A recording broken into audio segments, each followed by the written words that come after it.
Hi, I'm Justin Gerard, the founder of Pax Financial, and I'm talking to people about the crypto market and crypto technology because I see a lot of confusion in the market, and I just wanted to consolidate a lot of information that I've gathered over the years. You've jumped into a video about ledgers. Now, what is a ledger? Why is that important? I'm going to try to wrap this concept up very, very quickly. And this is probably where the space gained its most traction. So we previously covered this idea that BitTorrents, or this idea of peer-to-peer networks being intrinsically valuable and disruptive. Now, since these videos are short, I'm not going to go into the various ways that these technologies can be disruptive, but we're going to go through a few examples now. So the first is in ledger technology. Now, ledgers are a big deal. When you go to the bank, you want to make sure that the bank has your money, and you want the history of transactions, both for auditing purposes and also just for accuracy reasons. You don't want money entering and leaving your account. That's one example. Ledgers are also important with when it comes to vehicle maintenance. It's common for people to maintain ledgers. So if you have a house or a property, you'll probably have a place where you keep various documents related to the quality of your house, so that when you sell it on the market, you can quantify or add value. So ledgers are very, very important. And up until blockchain was invented, this idea of a ledger was seen as something that has to be centralized and maintained by an authority, because people want to access it to change it. You know, if you could change a bank transaction and add a couple zeros, you'd be retired. So there's this idea that it's very important to protect the ledger, and it has to be fair.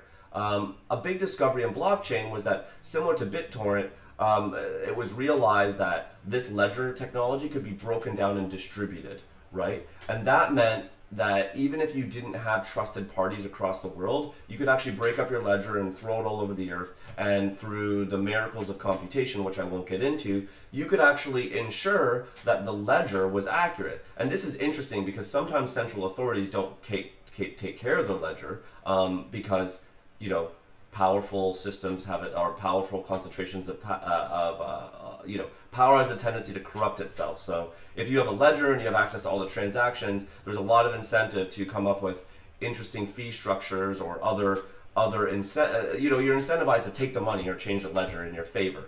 This is the case for your own housing. You know, you're not going to document necessarily leaks in your basement if you're trying to sell your house.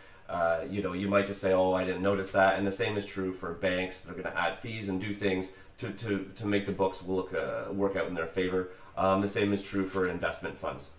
This idea of distributing ledgers makes financial systems more fair. It also makes all kinds of tracking systems more fair for market participants when dealing with a centralized ledger authority. So there's a lot of intrinsic value in the space, and I think most savvy people that are entering the crypto space struggle with this ledger idea, and once they get it, they say, oh my god, Bitcoin's amazing. Because Bitcoin is a proof of concept. It's the ledger is distributed, so every transaction can be independently verified. You know who has what. There's no hacking or getting away. And this is very exciting for people, and I don't want to go into the details, but if you take this as a thought experiment and you walk around and think about in what areas have ledgers been falsified, and in what areas could blockchain or a shared ledger that's distributed and not practically hackable, in what areas will fair ledgers impact society? That is kind of the first tier of understanding how disruptive cryptocurrencies can be. And I'm not going to get into the nature of their computation or why are people sharing this ledger, why are people doing this work. That goes into mining and a whole other conversation. But the real value is this notion of distributed trust. So sit with the notion of distributed trust, think about what that means to you, what that means to society, and I'm going to be doing another video in just a minute, and I hope you enjoyed. Check back, and the next thing we're going to talk about is this. We're going to deepen this conversation about distributed trust, and we're going to talk about incentives for people who are processing or tracking these ledgers.